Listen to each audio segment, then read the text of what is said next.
Hello everyone, welcome to my YouTube channel learn with Kanika. आज हम करेंगे जीवन कौशल प्रबंधन एवं अभिवृद्धि लाइफ स्किल्स का पार्ट 9। तो इससे पहले इसके पार्ट 8 पार्ट्स कंप्लीट हो चुके हैं, तो उन्हें आप प्लेलिस्ट से ज़रूर देख सकते हैं।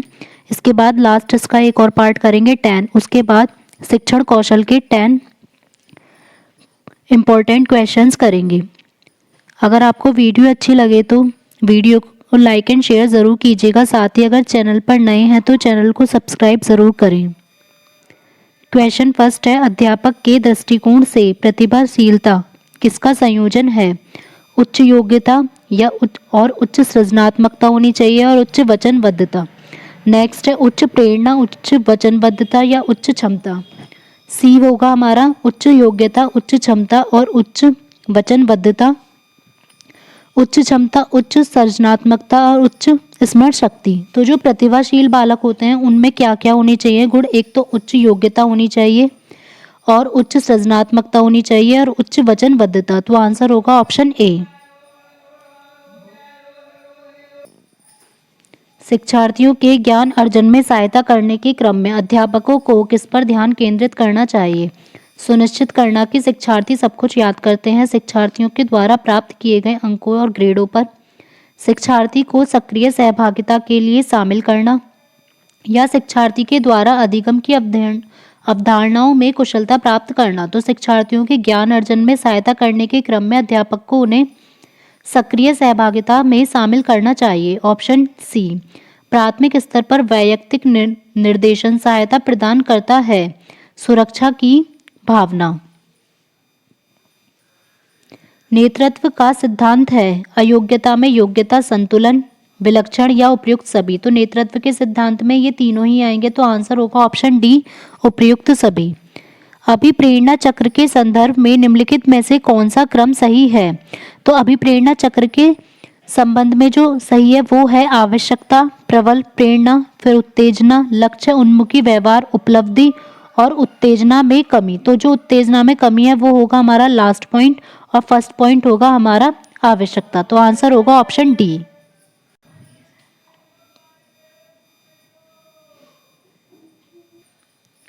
राजेश गणित की समस्या को हल करने के लिए पूरी तरीके से संघर्ष कर रहा है। उसका आंतरिक बल जो उसे उस समस्या को पूरी तरीके से हल करने के लिए विवश करता है, किसके रूप में जाना जाता है? तो ये आंतरिक बल माना जाएगा प्रेरक के रूप में। Option A. निम्नलिखित में से कौन सा प्रश्न अपने विशिष्ट क्षेत्र से ठीक तरीके से मिला हुआ है? क्या आप अपने विद्यार्थियों को उनकी मूल्यांकन या पिछली राज दूरदर्शन पर दिखाए गए सृजनशील क्रिकेट मैच में निर्णायक क्षण कौन सा था? जड़ी बूटियों के प्रयोग के द्वारा चिकन अनुप्रयोग पकाने हेतु नई पाक विधि लिखिए। निर्धारित कीजिए कि दिए गए मापकों विश्लेषण में से कौन सा मापक आपको उत्तम परिणामों को पाने में सर्वाधिक प्रवृत्त कर सकता है? तो इसमें जो सबसे सही होगा कि दिए गए जो वाक्य है उसका अर्थ होगा कि स्वयं को व्यक्ति में कौन कौन से मूल्य होते हैं? तो व्यक्ति में दोनों ही टाइप के मूल्य पाए जाते हैं, संवैधानिक भी और मानवीय भी। तो आंसर होगा ऑप्शन सी, ए और बी दोनों। निम्नलिखित में से कौन सा तत्व कक्षा में अधिगम हेतु सहायक हो सकता है? बच्चों को अधिगम हेतु प्रेरित करने के लिए परीक्षणों की संख्या को बढ़ाना, अध्यापकों द्वारा बच्चों की स्वायत्तता को बढ़ावा व सहायता देना, समानता बनाए रखने के लिए किसी एक अनुदेशन पद्धति पर टिके रहना, या कालांश की अवधि का 40 मिनट से 50 मिनट तक बढ़ा देना। तो अधिगम हेतु जो सहायक होगा वो होगा अध्यापकों द्वारा बच्चों की स्वायत्तता को बढ़ावा देना तथा उनकी सहायता करना। निम्नलिखित में से कौन सा कौशल भावात्मक बुद्धि से संबंधित नहीं है? भावनाओं के प्रति जागरूकता, भावनाओं का प्रबंधन, भावनाओं की आलोचना, कक्षा सहपाठियों के साथ मैत्रीपूर्ण व्यवहार। तो भावनाओं की आलोचना जो है वो भावात्मक बुद्धि से संबंधित नहीं है। निम्नलिखित में से किस परामर्श में परामर्श की भूमिका प्रधान होती है? तो वो होती है यहाँ पर आएगा परामर्शदाता की भूमिका किसमें प्रधान होती है? तो वो होता है निर्देशात्मक परामर्श। भावनाओं, अधिगम और अभिप्रेरणा के संदर्भ में निम्नलिखित में से किस कथन से आप सहमत हैं? सीखने के लिए भावनाओं को अलग रख देना चाहिए, प्रेरणा और सीखने के साथ भावनाएं घनिष्ठ रूप से जुड़ी हुई होती हैं। सीखने के लिए अभिप्रेरित करने भावनाओं की कोई भूमिका नहीं होती है। कुछ नया सीखना इस पर निर्भर करता है कि उससे हम कितने निपुण हैं। तो इसमें सही होगा कि प्रेरणा और सीखने के साथ भावनाएं घनिष्ठ रूप से एक दूसरे से जुड़ी हैं। आंसर होगा ऑप्शन बी। एक प्रभावी कक्षा में बच्चे अपने अधिगम को सुगम बनाने के लिए मार्गदर्शन एवं सहयोग हेतु शिक्षक से सहायता लेते हैं। विद्यार्थियों को स्वच्छता के लिए प्रेरित करने हेतु स्वच्छता समिति का सदस्य बनाना प्रतिबिंबित करता है कि प्रेरणा की सामाजिक सांस्कृतिक संकल्पनाएं। शिक्षार्थी तब तक नहीं सीख सकते जब तक कि वे सीखने के लिए तैयार ना हो।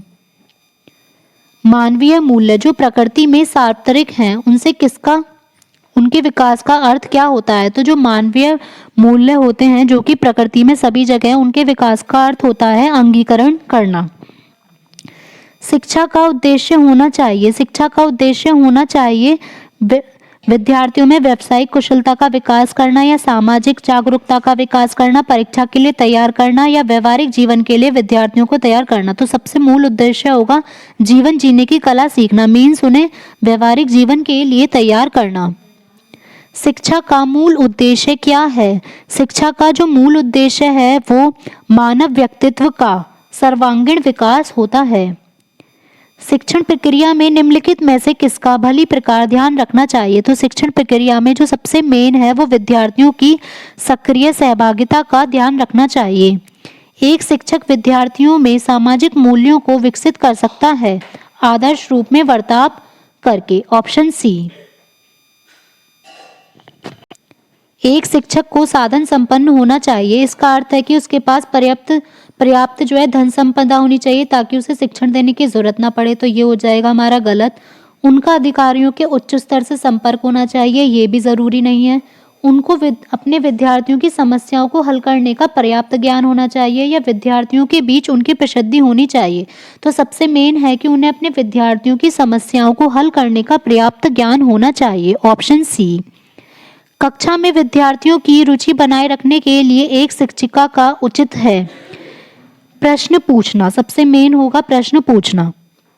डैश को अनुप्रेरित शिक्षण के एक संकेत के रूप में विवेचित किया जाता है। कक्षा में अधिकतम उपस्थिति, शिक्षक द्वारा किया गया उपचारात्मक कार्य, विद्यार्थियों द्वारा प्रश्न पूछना या कक्षा में पूर्ण नीरसता। तो इसमें सबसे मेन होगा विद्यार्थियों द्वारा प्रश्न पूछना।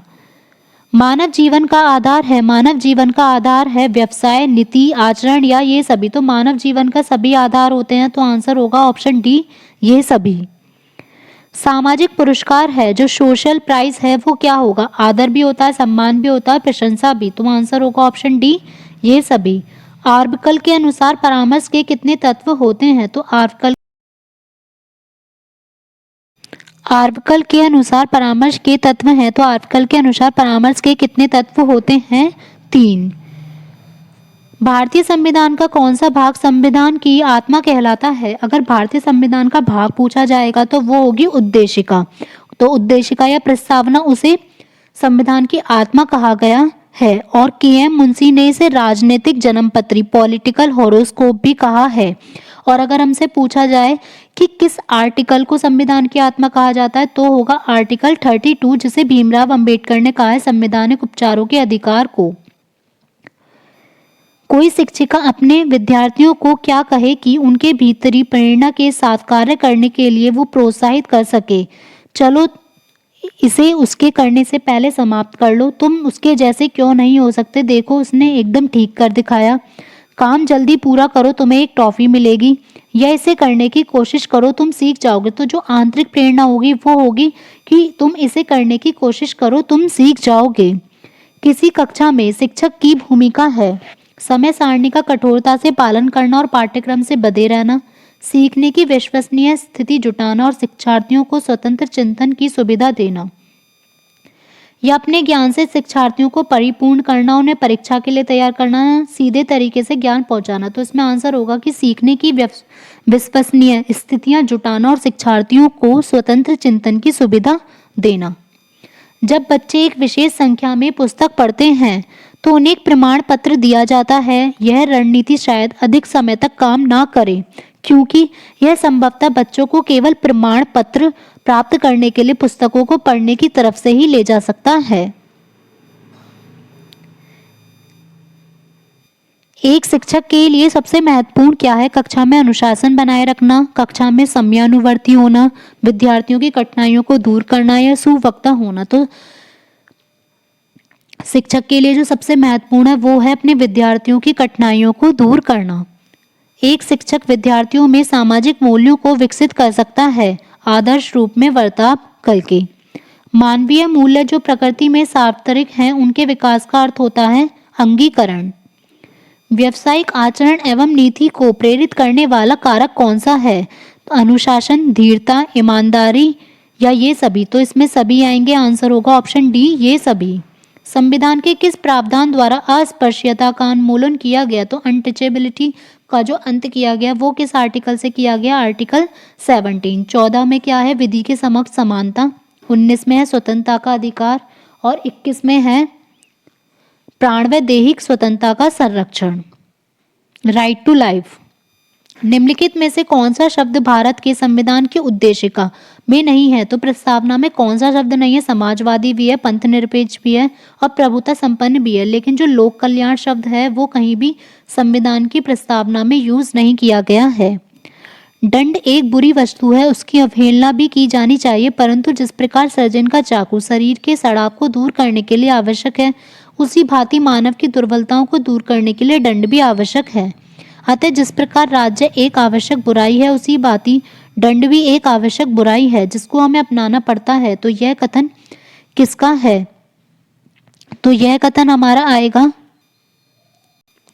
पी रैन का। आंसर होगा ऑप्शन ए। एक शिक्षक को साधन संपन्न होना चाहिए, इसका अर्थ है कि उनको अपने विद्यार्थियों की समस्याओं को हल करने का पर्याप्त ज्ञान होना चाहिए।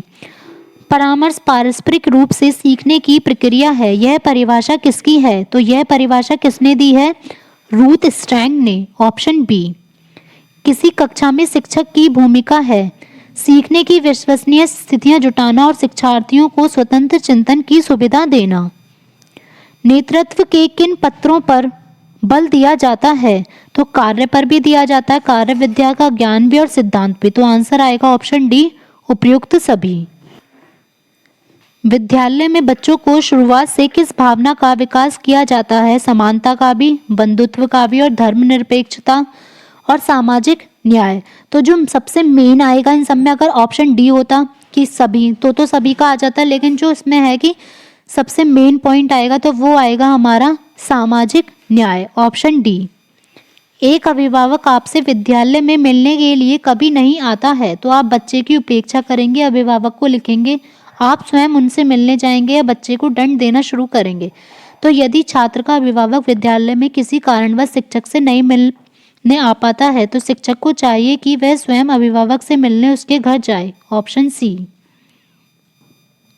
यदि कुछ विद्यार्थी कक्षा में अध्ययन की चित्तवृत्ति में नहीं है, तो आप उन्हें अध्ययन के लिए बाध्य करेंगे, उन विद्यार्थियों को कक्षा छोड़ने के लिए कहेंगे या उन्हें चेतावनी देंगे कि वे अवश्य अध्ययन करें, नहीं तो आप प्रधानाचार्य को सूचित कर देंगे, या आप उन्हें उनकी रुचि अथवा अपने विषय के अनुसार रुचिपूर्ण चीज बताएंगे। तो चित्तवृत्ति का यहाँ पर मतलब होगा कि अध्ययन में रुचि ना लेना। तो अगर किसी छात्र द्वारा अध्ययन में रुचि नहीं ली जाती है तो उन्हें उनकी रुचि अथवा अपने विषय के अनुसार रुचिपूर्ण चीजें बताएंगे, ऑप्शन डी। परामर्श पारस्परिक रूप से सीखने की प्रक्रिया है, यह परिभाषा है रूथ स्ट्रैंग की। भारतीय संविधान में मौलिक कर्तव्य कब समाविष्ट किए गए? जो फंडामेंटल ड्यूटीज हैं वो स्वर्ण सिंह समिति की अनुशंसा पर 42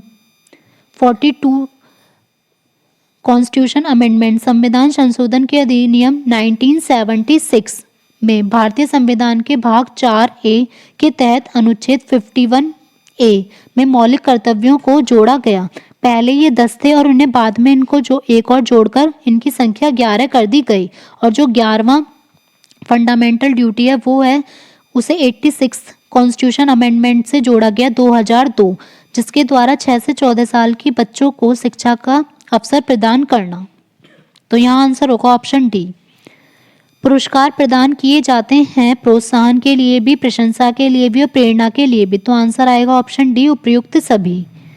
नेतृत्व की आवश्यकता होती है तो नेतृत्व की सभी में आवश्यकता होगी, समन्वय में भी, क्रियान्वयन में भी और प्रतिनिधित्व में भी। तो आंसर आ जाएगा ऑप्शन डी, उपयुक्त सभी। व्यवसाय के आचरण व नीति में सरकारी स्तर पर सुधार के क्या उपाय हैं? सख्त सजा का प्रावधान, अनावश्यक औपचारिकताओं को हटाना, अधिनियम कानूनों का निर्माण में क्रियान्वयन या उपयुक्त सभी। तो आंसर होगा यहाँ पर ऑप्शन डी, उपयुक्त सभी। कक्षा में जो विद्यार्थी प्रश्न पूछते हैं उन्हें कक्षा के बाद शिक्षक से मिलने की सलाह दी जाए। कक्षा चर्चा में भाग लेने के लिए प्रोत्साहित किया जाना चाहिए। लगातार प्रश्न पूछने के लिए प्रोत्साहित किया जाना चाहिए या स्वतंत्र रूप से उत्तर ढूंढने के लिए प्रोत्साहित किया जाना चाहिए।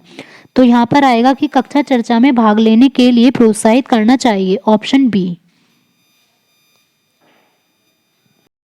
अगर आपको क्लास अच्छी लगी हो तो वीडियो को लाइक एंड शेयर ज़रूर करें और साथ ही चैनल पर अगर नए हैं तो चैनल को सब्सक्राइब करना ना भूलें। साथ ही आप बेल आइकन प्रेस कर सकते हैं ताकि आपको वीडियो का नोटिफिकेशन अपलोड होते ही मिल जाए।